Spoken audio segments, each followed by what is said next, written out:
Hello friends, कैसे हैं आप सभी। आशा करते हैं आप सब बहुत अच्छे होंगे और अच्छे से अपनी पढ़ाई कर रहे होंगे। और जैसा कि दोस्तों आपको पता है, आपका पेट का एग्ज़ाम है जो कि बहुत ही नज़दीक आ चुका है। अब आपको ज़रूरत है बहुत ही फास्ट रिवीजन की। तो चलिए देखते हैं ये प्रैक्टिस सेट जो कि बहुत ही ज़्यादा इम्पोर्टेंट है। इसमें कन्फर्म है आपके 4 से 5 क्वेश्चन इसमें से आपके छप सकते हैं पेपर में। ये जो प्रैक्टिस सेट है वो बहुत ही ज़्यादा इम्पॉर्टेंट है। इसमें सारे सब्जेक्ट लिए गए हैं, खासकर जीएस के आप जो कि छोटे छोटे क्वेश्चन, आधुनिक भारत के क्वेश्चन जो कि बहुत ही ज़्यादा इसमें पूछा जाता है। तो चलिए दोस्तों, देर ना करते हुए हम इसका अगला पार्ट देखते हैं कि ये क्या है और यहाँ से कौन कौन से क्वेश्चन आते हैं। तो चलिए दोस्तों, शुरू करते हैं वीडियो और देखते हैं। अगला हमारा पहला क्वेश्चन है कि चंपारण सत्याग्रह निम्नलिखित में से किस वर्ष शुरू किया गया था। चंपारण सत्याग्रह, जैसा कि आप जानते हैं, महात्मा गांधी का यह पहला सत्याग्रह है जो साउथ अफ्रीका से आने के बाद उन्होंने शुरू किया था। तो ऑप्शन है आपका 1928, 1917, 1935 और 1945। तो देर न करते हुए आप जल्दी से इसका आंसर बता दीजिए दोस्तों। इसका आंसर है जो सही है वो है 1917। गांधी जी साउथ अफ्रीका से 1915 में भारत आते हैं और अपना पहला सत्याग्रह यहाँ चंपारण बिहार से ही शुरू करते हैं। तो ठीक है दोस्तों, अगला क्वेश्चन हम देखते हैं। महात्मा गांधी जी ने किस वर्ष अहमदाबाद में सूती मिल श्रमिकों को साथ लेकर एक सत्याग्रह का आयोजन किया था। गांधी जी ने किस वर्ष जो है अहमदाबाद में सूती मिल के श्रमिकों को लेकर एक सत्याग्रह का आयोजन किया था। ऑप्शन दे रखा है दोस्तों 1915, 1918, 1929 और 1921। तो अहमदाबाद में सूती वस्त्र के लिए श्रमिकों के साथ कब आंदोलन शुरू किया था। तो इसका करेक्ट आंसर हो जाएगा 1918। जो अहमदाबाद सूती मिल के जो कर्मचारी हैं, इनका बोनस देने से यहाँ के मालिक ने मना कर दिया था, जो कि प्लेग फैला हुआ था उस समय वहाँ पे। तो इसके लिए इन्होंने महात्मा गांधी ने मजदूरों के साथ आंदोलन किया और इसमें वो सफल भी रहे। यह इनका पहला सफल आंदोलन कहा जा सकता है। तो ठीक है दोस्तों, अगला क्वेश्चन हम देखते हैं। निम्नलिखित में से किस देश से होकर भूमध्य रेखा नहीं गुजरती है। गैबन से, थाईलैंड से, युगांडा से, इंडोनेशिया से। कुछ दोस्तों ये क्वेश्चन बहुत ही ज़्यादा इंपॉर्टेंट है जो कि हर एग्ज़ाम में पूछा जाता है। यहाँ तक कि इस तरह के क्वेश्चन आपके पीसीएस एग्ज़ाम में भी पूछे जाते हैं। तो गैबन है, थाईलैंड है, युगांडा है और इंडोनेशिया है। दोस्तों आपको पता होगा कि भूमध्य रेखा से होकर गुजरने वाले टोटल कितने देश हैं। 13 देश हैं, जिसमें से आपका इक्वाडोर है, कोलंबिया है, ब्राज़ील है, साटोम है और प्रिंसिप, गैबन, कांगो गणराज्य, लोकतांत्रिक गणराज्य, युगांडा, केन्या, सोमालिया, मालदीव और इंडोनेशिया और किराबाती है। जिसमें से आपका ये थाईलैंड जो है ये भूमध्य रेखा पर नहीं पड़ता है। टोटल भी पूछता है कि कितने देश भूमध्य रेखा पर पड़ते हैं। तो दोस्तों ये आंसर याद रखिएगा कि 13 जो देश हैं टोटल भूमध्य रेखा पर पड़ते हैं। यह क्वेश्चन भी ज्योग्राफी में बहुत ही ज़्यादा पूछा जा सकता है, इम्पॉर्टेंट है, आप इसको ध्यान रखेंगे। अगला क्वेश्चन है दोस्तों कि भारत किस देश के साथ सबसे लंबी सीमा साझा करता है। यह क्वेश्चन बहुत ही ज़्यादा इम्पॉर्टेंट है। ये सीमावर्ती देशों को आप याद रखेंगे। तो कौन सा देश है जो सबसे लंबी सीमा साझा करता है। तो म्यांमार, बांग्लादेश, भूटान या चीन। दोस्तों आपको पता होगा कि भारत जो है जो सबसे लंबी सीमा रेखा किसके साथ साझा करता है, वो आपका देश है बांग्लादेश। बांग्लादेश के साथ भारत सबसे लंबी सीमा साझा करता है, जिसकी लंबाई टोटल कितनी है 4,996.7 है। और टोटल पूरा सभी देशों के साथ भारत कितनी सीमा रेखा साझा करता है, वो है 15,106.7 किलोमीटर। ये फैक्ट आप याद रख सकते हैं दोस्तों। लेकिन अगर सबसे लंबी सीमा रेखा पूछे तो वो बांग्लादेश के साथ साझा करता है। फिर ठीक है दोस्तों, अगला क्वेश्चन हम देखते हैं कि निम्नलिखित में से किसे श्वेत पर्वत के नाम से जाना जाता है। निम्नलिखित में से कौन सा जो पर्वत है उसे हम श्वेत पर्वत के नाम से जानते हैं। तो इसमें दिया है चो ओयू, मकालू, लाहोत्से और धौलागिरी। दोस्तों जैसा कि आपको पता है धवल, धवल एक हिंदी का शब्द है। धवल मतलब होता है श्वेत या सफ़ेद। अगर आपको इसका हिंदी मालूम होगा तो आप इसको पता कर सकते हैं कि जो श्वेत पर्वत है वो धौलागिरी को श्वेत पर्वत के नाम से जाना जाता है। ये बहुत ही इम्पोर्टेंट क्वेश्चन है ज्योग्राफी का, आप यहाँ से इसको देख सकते हैं। फिर दोस्तों देखेंगे अगला क्वेश्चन, भारत सरकार के पर्यावरण और वन मंत्रालय के तहत एक वैधानिक स्वायत्त निकाय राष्ट्रीय जैव विविधता प्राधिकरण की स्थापना किस वर्ष की गई थी? यह बहुत ही ज़्यादा इम्पोर्टेंट क्वेश्चन है। आप देख सकते हैं कि जो राष्ट्रीय जैव विविधता प्राधिकरण की स्थापना है वह किस वर्ष की गई थी। सबसे पहले दोस्तों आप एक क्वेश्चन का आंसर बताइए कि राष्ट्रीय जैव विविधता दिवस कब मनाया जाता है। आप इसको कमेंट करके बताइए। तो जैव विविधता दिवस जो है आपका वो 22 मई को मनाया जाता है। ये बहुत ही ज़्यादा इम्पोर्टेंट है। और दोस्तों इस क्वेश्चन का आंसर हो जाएगा 2003। जो राष्ट्रीय जैव विविधता प्राधिकरण की स्थापना है वो वर्ष 2003 में हुई थी। ठीक है, अगला क्वेश्चन हम देखेंगे। अगला क्वेश्चन देखेंगे कि वर्ष 1972 में पश्चिम बंगाल वन विभाग के राज्य के दक्षिण पश्चिमी जिले में निम्न कोटिकृत वनों को पुनर्जीवित करने में अपनी विफलताओं को स्वीकार किया था। तो कौन सी ऐसा जो नियम शुरू हुआ था उसमें विफलता को स्वीकार किया था किस पौधों के? दोस्तों ये क्वेश्चन आपके लिए थोड़े नए होंगे, लेकिन आजकल जो ये UPSSC है या कोई भी एग्ज़ाम है उसमें क्वेश्चन का ट्रेंड बदल रहा है। बना बनाया क्वेश्चन इस टाइम अब नहीं दे रहा है। तो देखेंगे कि कौन सा जो पश्चिम बंगाल वन विभाग ने राज्य के दक्षिण पश्चिमी जिलों में निम्न कोटिकृत वनों को पुनर्जीवित करने में अपनी विफलताओं को स्वीकार किया था। तो ये कौन सा था? जो आपका ये साल वृक्ष है, साल वृक्ष। इसमें इन्होंने, इसका करेक्ट आंसर हो जाएगा साल वृक्ष। फिर अगला क्वेश्चन हम देखते हैं, बेसल प्रोटोकॉल निम्नलिखित में से किससे संबंधित है? आपका ऑप्शन है ओजोन परत, वनों का जलना, समुद्री जल का प्रदूषण या खतरनाक अपशिष्ट पदार्थों को सीमा पार स्थानांतरण। बेसल प्रोटोकॉल जो कि ये बहुत ही ज़्यादा आपका पर्यावरण का इम्पोर्टेंट क्वेश्चन है, इससे लगभग हर साल क्वेश्चन बनता है। बेसल प्रोटोकॉल यह पर्यावरण का क्वेश्चन है और इसका सही आंसर हो जाएगा आपका खतरनाक अपशिष्ट पदार्थों के सीमा पार स्थानांतरण का। ये जो बेसल प्रोटोकॉल है यह खतरनाक अपशिष्ट पदार्थों के सीमा पार पहुंचाने के लिए, उसको एक तरह से अपशिष्ट को समाप्त करने के लिए ये शुरू किया गया था बेसल प्रोटोकॉल। इससे आप समझ सकते हैं। अगला क्वेश्चन है आपका कि संयुक्त राष्ट्र ग्रीन जलवायु कोष का मुख्यालय किस देश में स्थित है? आपका हेडक्वार्टर और मुख्यालय से हर साल क्वेश्चन बनता है फ्रेंड्स। और इसमें आप देख सकते हैं, इसमें पूछा गया है कि संयुक्त राष्ट्र ग्रीन जलवायु कोष का मुख्यालय किस देश में स्थित है? तो आपका ये दक्षिण कोरिया में स्थित है। यह एक बहुत ही ज़्यादा इम्पोर्टेंट क्वेश्चन है पर्यावरण का।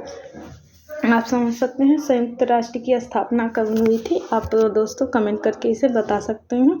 फिर अगला क्वेश्चन हम देखेंगे कि हमारे पर्यावरण के प्रति असंवेदनशीलता के कारण निम्नलिखित में से कौन सा पादप विलुप्त होने के कगार पर आ गया है? हमारे असंवेदनशीलता के कारण कौन सा जो पौधा है वह विलुप्त होने के कगार पर आ गया है? तो इसके ऑप्शंस देख लेते हैं। सॉरी दोस्तों, लग रहा है इसके ऑप्शंस यहाँ नहीं है। तो हम अगला क्वेश्चन देखेंगे कि अगला क्वेश्चन है, लाओ खोवा वन्यजीव अभयारण्य भारत के उत्तर पूर्वी राज्यों में किस नदी के दक्षिणी तट पर स्थित है?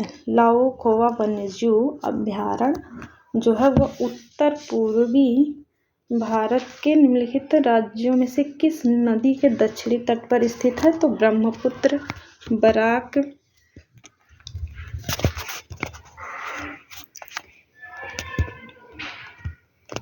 सॉरी फ्रेंड्स, एक मिनट, थोड़ा सा ये टेक्निकल प्रॉब्लम आ गया है।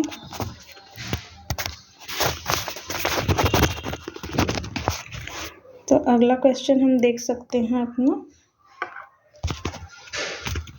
हमारा अगला क्वेश्चन है लाउखोवा वन्यजीव अभ्यारण्य जो है, एक मिनट, अगला हमारा क्वेश्चन है कि लाउखोवा वन्यजीव अभ्यारण्य भारत के उत्तर पूर्वी राज्यों में से किस नदी पर स्थित है। तो इसके ऑप्शन दे रखे हैं ब्रह्मपुत्र, बराक नदी, स्वर्णगिरी और गोमती। तो यह किस नदी पर स्थित है? यह ब्रह्मपुत्र नदी पर स्थित है, जो कि असम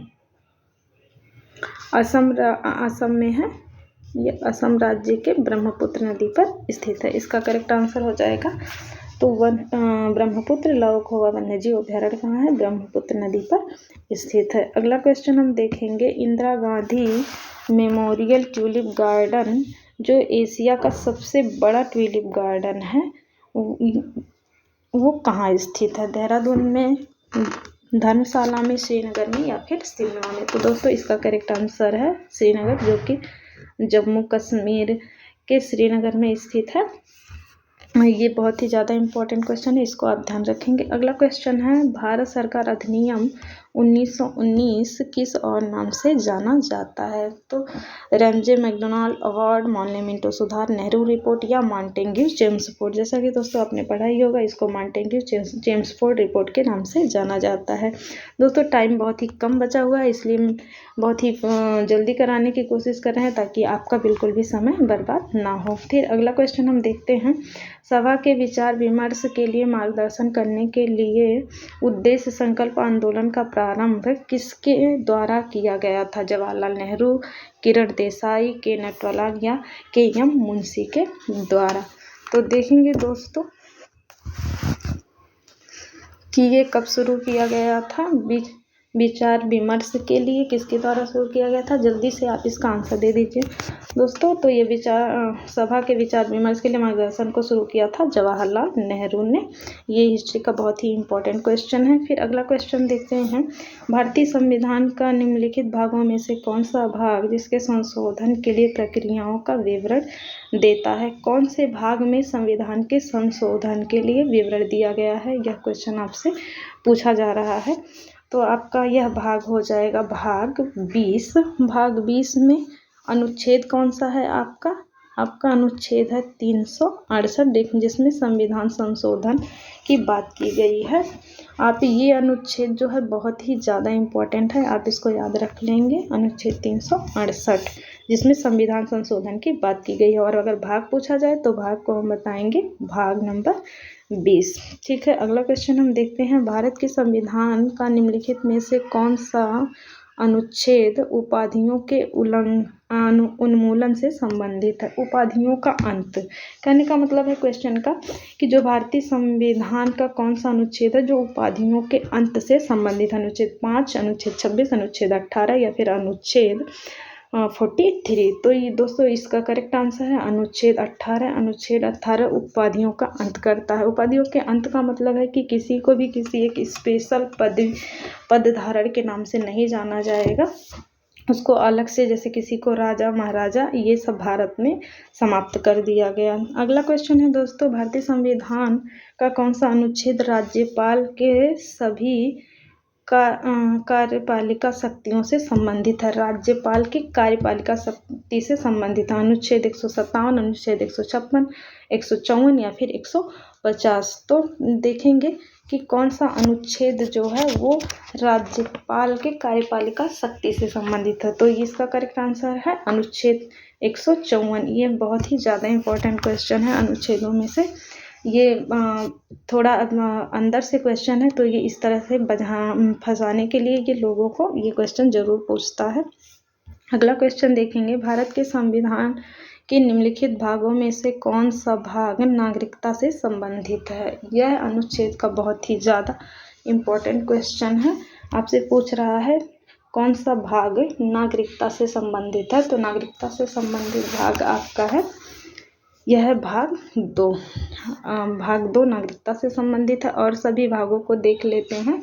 तो भाग जो 6 है आपका, वो राज्य से संबंधित है। भाग जो है 8 वह संघ राज्य क्षेत्र यानी कि यूटी से संबंधित है। और फिर जो आपका भाग भाग 12 है, यह वित्त, संपत्ति और संविदावाद आदि से संबंधित है।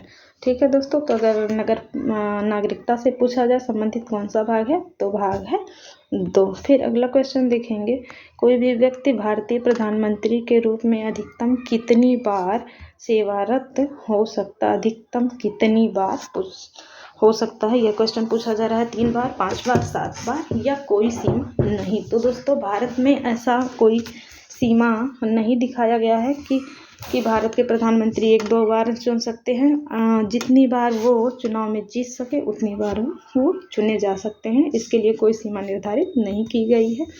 फिर अगला क्वेश्चन हम देखते हैं कि प्रश्नकाल के बाद लोकसभा के किसी सदस्य द्वारा जनता के महत्व के किसी निश्चित विषय पर विचार विमर्श करने हेतु कार्यकारी का ध्यान आकर्षण के लिए रखा गया प्रस्ताव क्या कहलाता है। तो दोस्तों इसका ऑप्शन दे रखा है विशेषाधिकार प्रस्ताव या ध्यान आकर्षण प्रस्ताव। प्रश्नकाल के बाद लोकसभा के लिए यह क्वेश्चन पूछा जा रहा है कि क्या हो सकता है। तो इसमें ऑप्शन हट गया है, यहाँ शायद प्रिंट नहीं हो पाया है, तो इसका करेक्ट ऑप्शन जो है वो दोस्तों है स्थगन प्रस्ताव। इसको हम जानते हैं स्थगन प्रस्ताव के नाम से जानते हैं। इसका करेक्ट आंसर है स्थगन प्रस्ताव।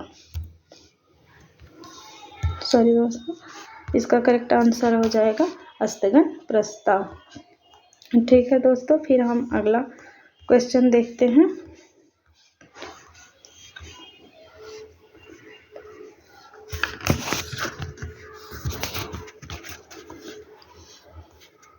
अगला क्वेश्चन है हमारा